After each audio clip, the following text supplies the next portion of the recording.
No, I can't laugh. People have always told me I'm a positive person with a great outlook in life. I am definitely what you would call a glass half full kind of gal, and I always try to find the silver lining in everything. As cliche as it sounds, I would say that my motto would be to live, laugh and love.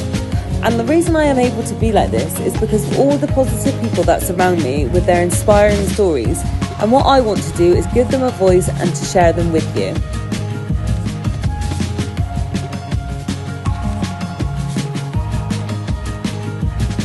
Welcome to Kandy Kamera.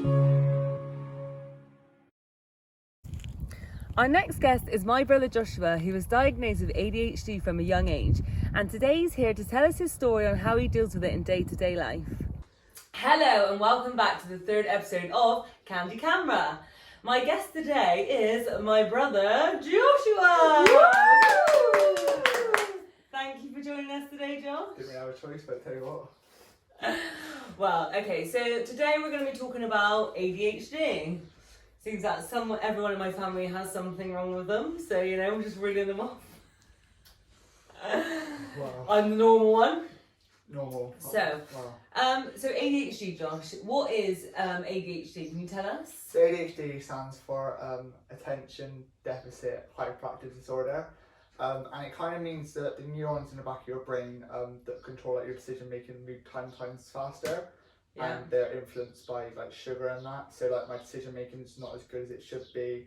My concentration's not as hot, it's not as easy as it is for me. And it also just means as well I have to take medication, obviously, and that it can be quite impulsive. Yeah, and there's little habits, and also that your maturity level is not as high as others, and you may not understand human emotions fully, and you may not you may do something and not see what's wrong with it until you're told. Yeah. Or some people ADHD don't understand sarcasm, but unfortunately we've got a mum that's sarcastic. Very sarcastic. Learned for it. So, but yeah, well, that's a very good description. Thank you.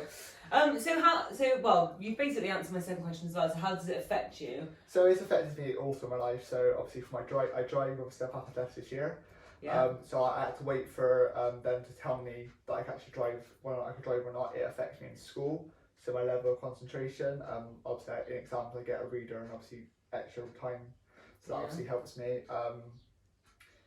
If I'm doing something I have to kind of focus 10 times as harder. Yeah. So obviously it's much difficult for me.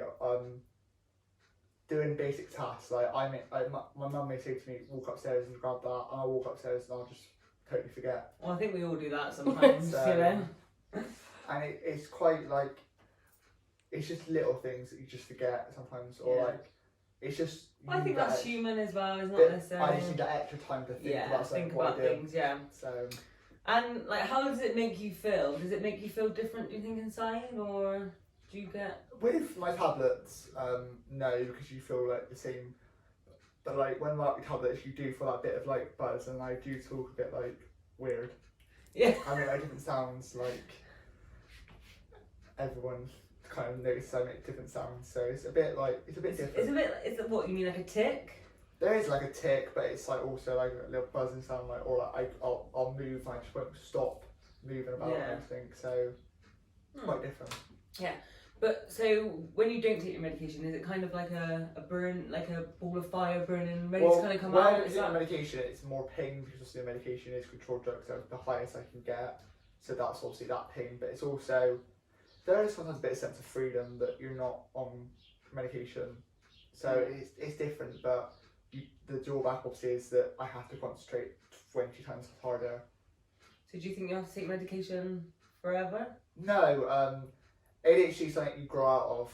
You always have it, but you learn to control it. Control it as you get older. So, but obviously right now I'm in the main part of my life, so I've obviously got my driving, my university, everything. So I need them. I need to concentrate. Yeah.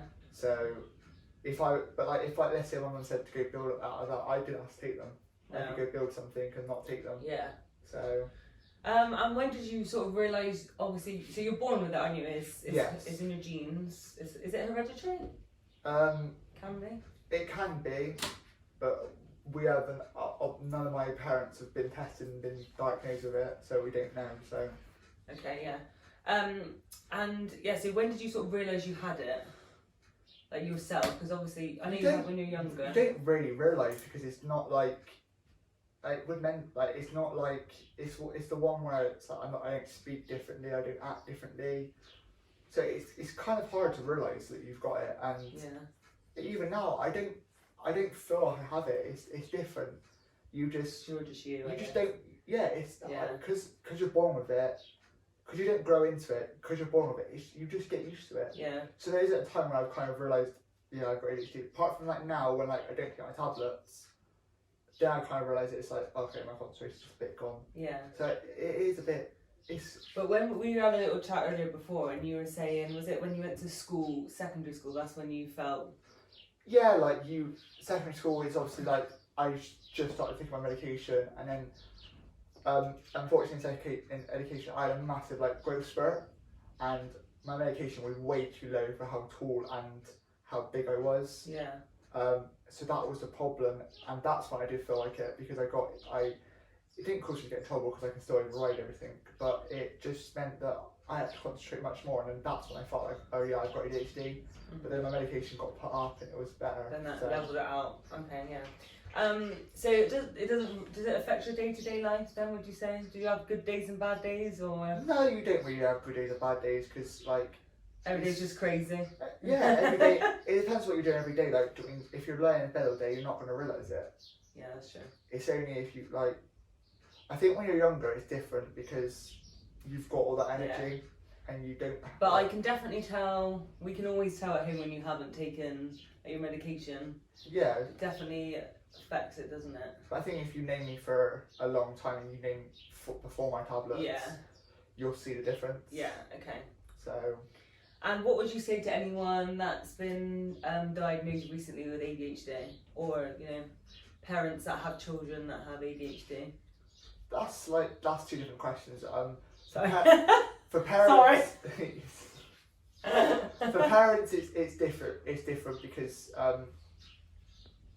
for parents, you've got to learn ways. Like for example, my mum knows I don't like the word "calm down," so we have certain words. We have like the word like chicken or something like that, which means something. Words.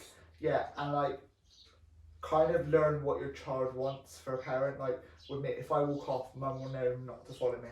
Yeah. Mum will just know to leave you for about 5 minutes, and kind of just respect them in a way. Just learn how they are. They're trying to. And there's sometimes when like they want to be able to communicate with you, but they kind of struggle. Yeah. They can't get their words out. I'm lucky with my mum that I could say something to someone and they will take it completely wrong, but my mum will understand what I meant. Yeah. So it's different. But for a person who's actually got ADHD, I've travelled. I've almost travelled the world. I went to Tanzania. Volunteering. I went to New York this year. I went to Egypt with my girlfriend. I was on my own with no parents. I can still drive. I've done skydiving. I've done the fastest zip line in the world. It's not go stopped. To university. Yeah, it's not stopped me doing anything. It's not stopped anything from doing anything. So you won't be stopped doing anything. There's no limit to what you can do. Yeah. That's really good. And you'll just grow out of it one day. You just got to just take part of it every day. Like it doesn't change who you are. It doesn't be like, oh yeah, I've got ADHD, so you're labelled as it. All it does, it just means that you might have to take medication, but like, you always got to think that you're hyper, and it's like, kind of sometimes good. Yeah. Medication makes you skinny, so I'm right. There we go. Well, so it's just you're looking at the positive side of it, and that's what we love about you, because you're very positive about it, and you just get on with it, and you are your own character. I don't think you would be Joshy Squashy without ADHD. So no, I don't think I would. I think I'd be a completely different person if I didn't have it. Yeah. So well, I think you pretty much covered up then. So thank you so much. So what we always do is we ask our guests to bring on a quote. So your quote is. It's kind of fun to do the impossible. It's kind of fun to do the impossible. Yeah, by Walt Disney, who actually had ADHD himself. Oh, there we go. So and I mean he's the person who's won the most Academy Gold Awards. Mm-hmm. He's like, he's just a legend in himself. Everyone loves Walt Disney. And he didn't stop and doing. They reckon without ADHD he wouldn't have created half the things he created. Yeah. because he had that imagination. That's the other thing as well. I had that imagination to build.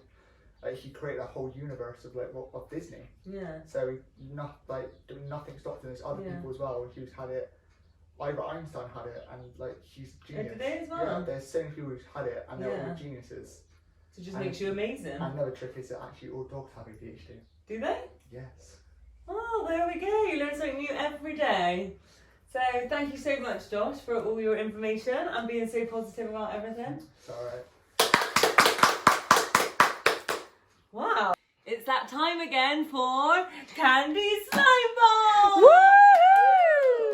So, you know how this works. So, Yeah, dip your hand in, sir. Oh, that's it. Have a good old rummage. Oh, you like that, don't you? What have you chosen? Something come not. Something Kindness. I just got my hand to it. Ew. Hey. So, Josh, no right or wrong answer. What does kindness mean to you? Well, kindness, I didn't really like that word. So, kindness is just like, doesn't really mean anything to me because like I am still kind, but like, but I also take the piss out of people as well. So it's kind of just, it's just human nature. Kindness. It's just like what kindness is everything. Like helping someone on the street, helping someone who's like recovering for anything, like or anything really. So. Oh, you're so cute. Be kind, everybody. Be kind. I'm positive. And positive. Thank you so much for watching our video. We really hope you enjoyed it. Please share and like and subscribe downstairs so you never miss an episode.